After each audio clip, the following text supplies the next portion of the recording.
रुड़की से अगली खबर है। रुड़की में एक मकान की छत पर रखी पराली में अचानक से आग लग गई। आग लगने के बाद वहां पर हड़कंप मच गया। तस्वीर दिखा रहे हैं। आसपास के लोगों ने आग पर काबू पा लिया। आग लगने की वजह अभी तक साफ नहीं हो पाई है। मामला रुड़की के मंगलौर इलाके का बताया जा रहा है। छत पर पराली रखी हुई थी एक मकान की छत पर और अचानक से आग लगी, जिसके बाद से हड़कंप, अफरा तफरी का माहौल। आसपास के लोगों ने वहां पर आग पर काबू पा लिया, ये कहा जा रहा है, लेकिन आग लगने की असल वजह क्या रही, इसको लेकर स्थिति अभी तक साफ नहीं है।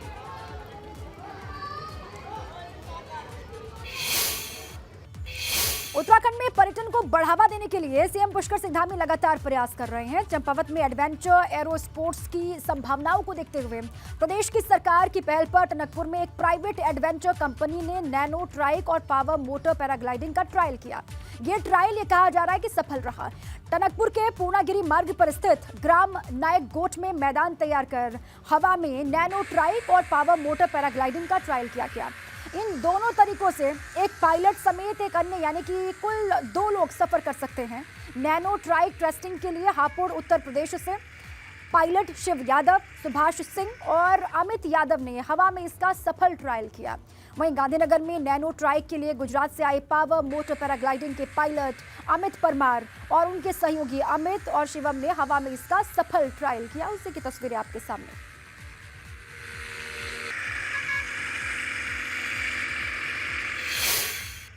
मोटर पीपीजी शॉर्ट फॉर्म में बोलते हैं, पावर मोटर पैराग्लाइडिंग और पैरा मोटरिंग भी बोलते हैं अलग अलग टर्म्स में। तो बेसिकली इंजन होता है, इंजन में फ्यूल होता है, प्रोपेल्ड होता है। तो आप एक प्लेस से लैंड कर टेक ऑफ करके पूरा सर्किट घूम के और वापस उसी स्पॉट पर लैंड कर सकते हैं। पिथौरागढ़ में सीएम पुष्कर सिंह धामी ने शरदोत्सव मेले का उद्घाटन किया है। नगरपालिका परिषद ने इस मेले का आयोजन किया और 7 दिन तक पिथौरागढ़ में शरदोत्सव का ये मेला चलने वाला है। इस मौके पर सीएम धामी ने कहा कि राज्य के विकास को तेजी से और आगे लेकर जाना है।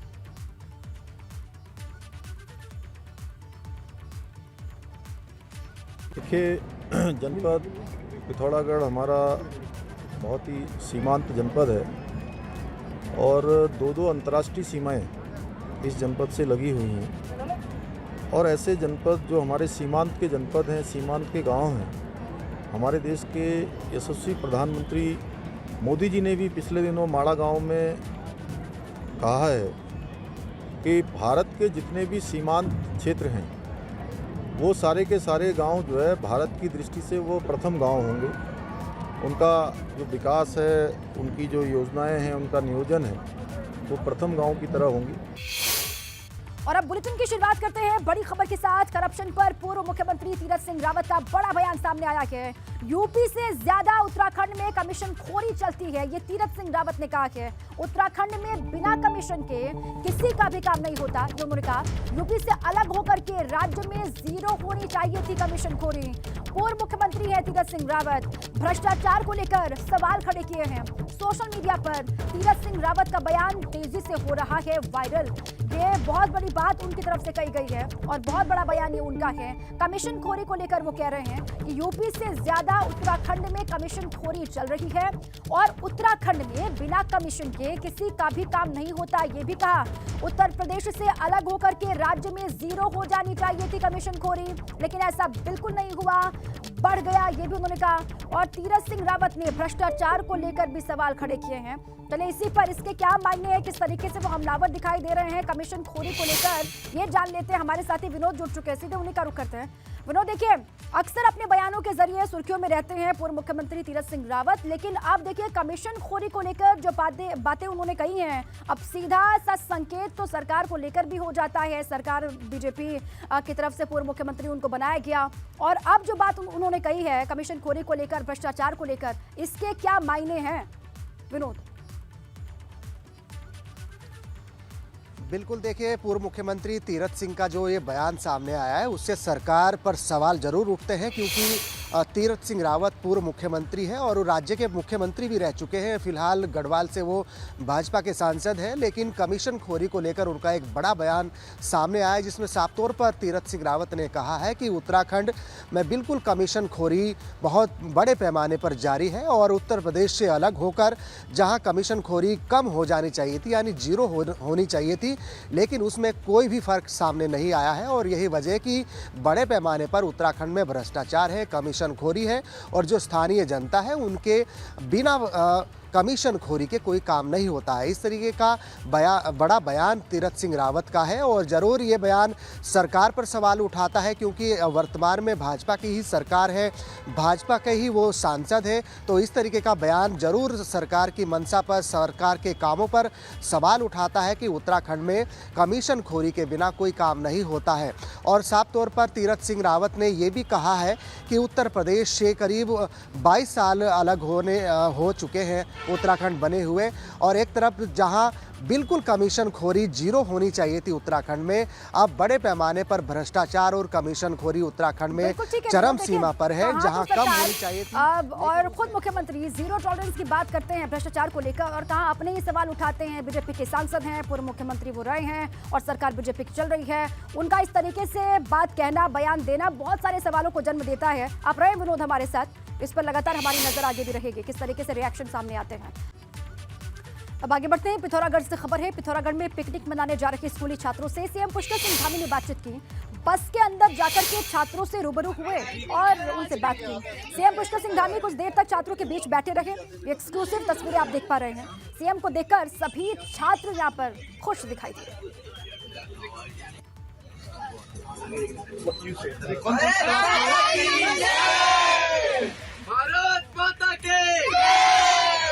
तो पिथौरागढ़ के दौरे पर है उत्तराखंड के मुखिया पुष्कर सिंह धामी और वहां पर पिकनिक मनाने के लिए छात्र जा रहे थे। अचानक से उनके बीच में पहुंचे। अपने सीएम को पाकर के बच्चों के चेहरे किस तरीके से खिल उठे हैं वहां पर, तस्वीर आपको दिखा रहे हैं। एक्सक्लूसिव तस्वीर है। पिकनिक मनाने जा रहे बच्चों से वो मिले, भीतर उनके साथ बैठे, गुफ्तगू की, बातचीत की और फिर वहां से निकले।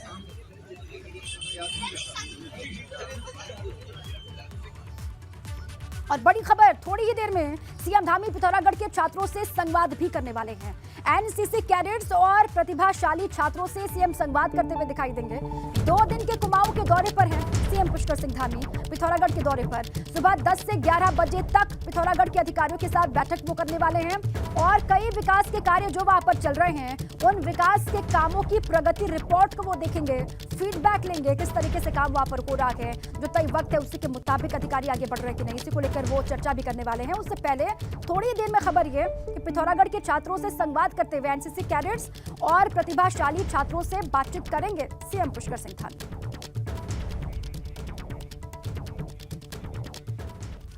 अब आगे बढ़ते हैं। यूपी उत्तराखंड के कई शहरों में भूकंप के झटके महसूस किए गए। शाम करीब 7:59 पर भूकंप के झटके महसूस किए हैं। दिल्ली एनसीआर के अलावा बुलंदशहर, बिजनौर, मुरादाबाद में भूकंप के झटके लोगों ने महसूस किए।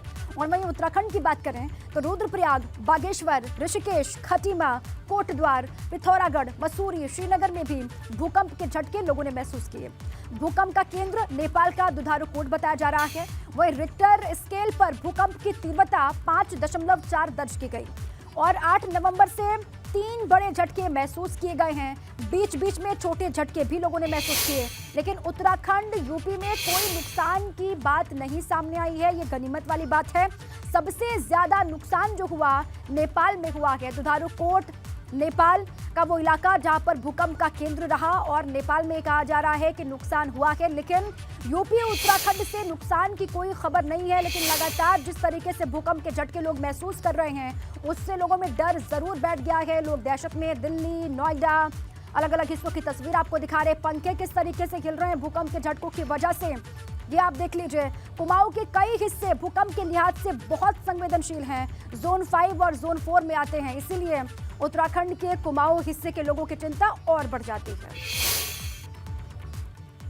लेकिन जिस वक्त भूकंप आया ठीक उस समय एबीपी गंगा के रामनगर संवाददाता ने स्थानीय लोगों से बातचीत की। उन्होंने क्या कुछ कहा है भूकंप को लेकर, सुनवाते हैं। नगर में एक बार फिर से भूकंप के झटके महसूस हुए हैं। एक हफ्ते में तीसरी बार ये भूकंप का झटका यहाँ लोगों को महसूस हुआ। बात करेंगे, कुछ लोग हमारे साथ हैं, किस तरह से झटके महसूस हुए और क्या इन लोगों ने महसूस किया। जिस समय झटका आया तो कैसा आपको लगा और किस तरह से पता चला? नहीं, देखिए, इस हफ्ते दूसरा झटका है और जैसे पंखे जो थे हिलने लगे थे और चारपाई वगैरह, बेड वगैरह हिलने, कुर्सियाँ हिलने लग गई थी, तो काफ़ी तेज़ था। कैसा लगा जिस समय झटका आया? तो आप लोग कहाँ थे? क्या उस समय आप लोग यहाँ दुकान पर बैठे थे। कुछ लोगों ने कहा, बोले भूकंप का झटका है। पंखे की पे नज़र मारी तो पंखा हिल रहा था। चलिए, ये इस बार का तीसरा झटका था उत्तराखंड में, जो लोगों ने महसूस किया। लोगों के घर के पंखे हिलने लगे, लोग अपने घरों से निकल के बाहर भागे। जिस तरह से लगातार भूकंप के झटके आ रहे हैं, वो अपने आप में चिंता का विषय है।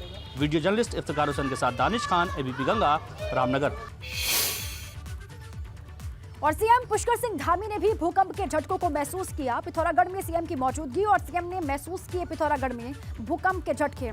नेपाल का दुधारू कोट केंद्र रहा, वहां से बहुत कम दूरी है पिथौरागढ़ की, और वहीं पर सीएम की मौजूदगी। और ये कहा जा रहा है कि सीएम ने भी वहां पर भूकंप के झटके महसूस किए हैं। रात 7:59 पर भूकंप के झटके महसूस किए गए। तकरीबन 90 किलोमीटर का फासला है नेपाल और उत्तराखंड की सीमा पिथौरागढ़ से जो लगती है नेपाल से, वहां की। और पिथौरागढ़ में ही सीएम की मौजूदगी, वहां पर ये कहा जा रहा है कि भूकंप के झटके सीएम ने भी महसूस किए हैं। चलिए सीधे विनोद का रुख कर लेते हैं, किस तरीके से अब देखिए लोगों ने वहां पर भूकंप के झटके महसूस किए हैं, लोगों में डर है, दहशत है। विनोद का रुख कर लेते हैं। विनोद, आप पिथौरागढ़ में सीएम मौजूद थे, ये कहा जा रहा है कि सीएम ने भी वहां पर भूकंप के झटकों को महसूस किया है। हालांकि पिछली बार से जो तीव्रता रही वो थोड़ी सी कम थी, लेकिन लोगों की चिंता बहुत ज्यादा बढ़ गई है लगातार आ रहे भूकंप की वजह से। विनोद। बिल्कुल दीपा, देखिए दिल्ली एनसीआर समेत उत्तराखंड के कई शहरों में भूकंप के झटके महसूस किए गए थे और 7:59 पर भूकंप के झटके तमाम शहरों में, तमाम क्षेत्रों में महसूस किए गए हैं। लेकिन गनीमत यह है कि कोई जनहानि या फिर कोई अप्रिय घटना नहीं हुई है, क्योंकि भूकंप की जो रिएक्टर पैमाने पर तीव्रता थी 5.4 थी। और उसके अलावा अगर बात करें तो उत्तराखंड के जो पिथौरागढ़ जनपद है, वहाँ से करीब 100 किलोमीटर की दूरी से नेपाल में इसके भूकंप का केंद्र बताया जा रहा है। लेकिन कोई भी इस तरह की कोई घटना नहीं है जिससे लोगों को दिक्कतें हो, क्योंकि जोन 5 और जोन 4 में कुछ संवेदनशील क्षेत्र आते हैं। लेकिन पहाड़ी राज्य होने के चलते बड़ा ही संवेदनशील कई ऐसे इलाके हैं जहां पर भूकंप बड़ी दिक्कतें खड़ी कर सकता था, लेकिन कोई अप्रिय घटना या फिर कोई जनहानि की कोई ऐसी खबर नहीं है। और एक महत्वपूर्ण बात ये भी बता दूं कि जिस तरह से राज्य सरकार ने करीब 1 साल पहले भूकंप ऐप लॉन्च किया था, लेकिन करोड़ों की लागत से जब भी उत्तराखंड में भूकंप आता है और करोड़ों की लागत से जो भूकंप ऐप की लॉन्चिंग की गई थी, उसमें कोई भी अलर्ट नहीं होता है, कोई बीप नहीं होती है।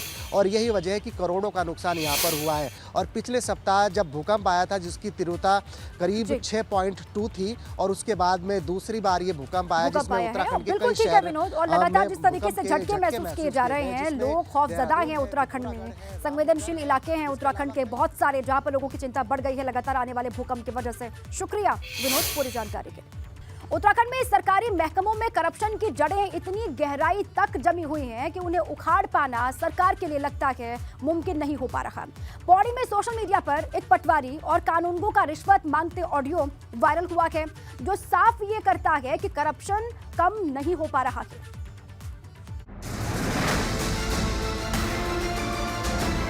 अरे बात सुनो। जी सर। अरे कुछ दे देंगे उसको, तब कर देंगे, वो कोई दिक्कत नहीं है। अच्छा अच्छा, ठीक है। ठीक है। सरकारी महकमों में करप्शन की जड़ें किस गहराई तक जमी हुई हैं, ये ऑडियो उसकी तस्दीक कर रहा है। पौड़ी में सोशल मीडिया पर एक ऑडियो वायरल हो रहा है। आरोप है कि हैसियत प्रमाण पत्र बनवाने के नाम पर पटवारी साहिबा एक शख्स से रिश्वत मांग रही है। Good morning. हाँ मैडम, गुड मॉर्निंग। अरे आपकी कंप्लेन आ रही है। कहाँ से?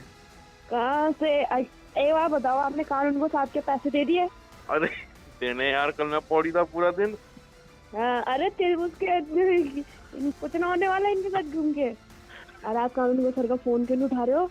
अरे यार मेरे को डर लग रहा है फोन उठाने में। मतलब आप कई काम पड़ते हैं आप लोगों के, तो आप भी समझ रहे हो ना। अगर आपके पास अभी नहीं है तो कोई नहीं है, तो आप ऐसे करो, अभी फोन कर लो और फिर रूम पे चले जाना।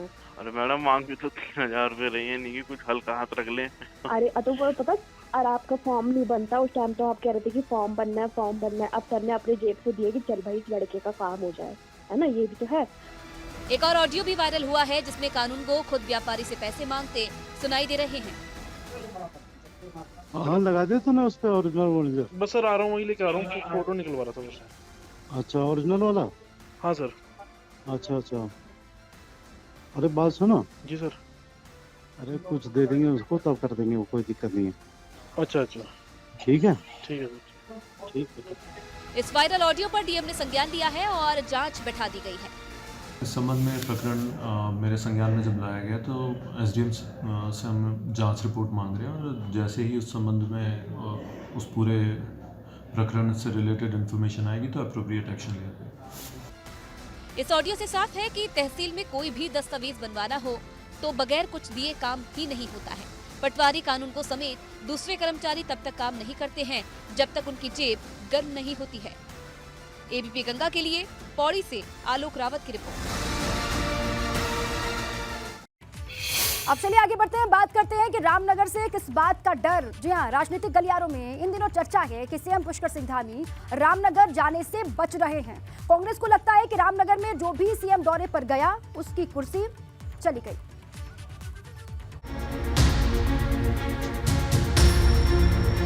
पुष्कर सिंह धामी जब से उत्तराखंड में सीएम की कुर्सी पर काबिज हुए हैं तो ताबड़तोड़ दौरे कर रहे हैं। अधिकारियों के साथ, कार्यकर्ताओं के साथ सब बैठक करके पूरी जो फीडबैक है क्षेत्र का, विकास का, पूरे विधानसभाओं का, वो सब कर रहे हैं। ऐसा शायद ही कोई दिन आता हो जब सीएम धामी का किसी न किसी जिले में सरकारी कार्यक्रम न होता हो। सकता है माननीय मुख्यमंत्री जी में कोई ऐसा तंत्र मंत्र का कोई डर बैठा हो। कहीं मुख्यमंत्री सरकार की घोषणाओं की शुरुआत करते हैं, कहीं जनता को नई सौगात देते हैं, मगर इन सब के बीच कांग्रेस सवाल कर रही है कि मुख्यमंत्री आखिरकार रामनगर आने से क्यों बच रहे हैं। रामनगर के तमाम भाजपा नेता इसको लेकर कोई भी सही जवाब देने को तैयार नहीं है। तो वहीं बात करें कांग्रेस की तो कांग्रेस के नेता आरोप लगा रहे हैं कि पुष्कर सिंह धामी शायद तंत्र मंत्र में विश्वास रखते हैं, तभी रामनगर आने से बच रहे हैं। आपको बता दें, रामनगर में पिछले कई ऐसे मुख्यमंत्री गुजरे हैं जिनके आने के बाद वो या तो चुनाव हारे हैं या फिर उनको हटना पड़ा है। रामनगर में सीएम धामी के ना आने को कांग्रेस सामान्य नहीं मान रही है। कांग्रेस को लगता है कि भाजपा नेता तंत्र मंत्र में भरोसा रखते हैं, शायद इसी वजह से सीएम भी रामनगर आने से बच रहे हैं। अब ये लोग तो सब तंत्र मंत्र में यकीन रखने वाले लोग हैं। इनका तो जो जीवन यापन है वो तंत्र मंत्र पर ही निर्भर है। तो हो सकता है कि जो पूर्व मुख्यमंत्री जो यहाँ आए भाजपा के और जो हार गए, उस डर से ये रामनगर आने से बचते हों। और ये भी हो सकता है कि ये खुद जब मुख्यमंत्री के दावेदार थे और रामनगर आए थे तो खुद भी हार गए थे। राजनीतिक गलियारों में चर्चा है कि जो भी नेता रामनगर आया है उनके साथ कुछ अच्छा नहीं हुआ है। पिछले कई मुख्यमंत्री या तो अपना चुनाव हार गए या फिर उन्हें कुर्सी गंवानी पड़ गई। सियासी गलियारों में चर्चा है कि रामनगर आने पर भाजपा नेता भुवन चंद्र खंडूरी चुनाव हार गए थे।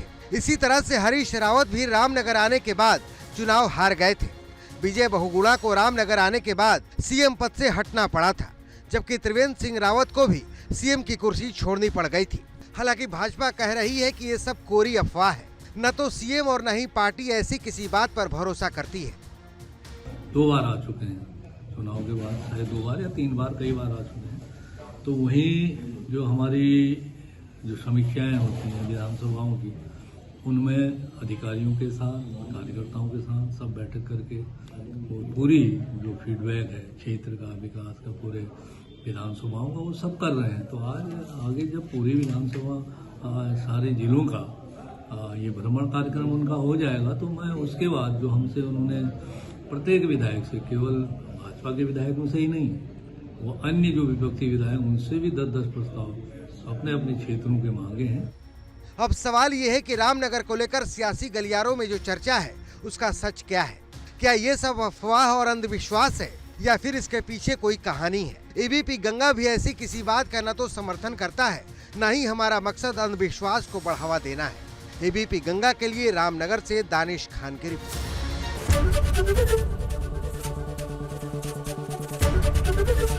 एबीपी गंगा, खबर आपकी, जुबान आपकी।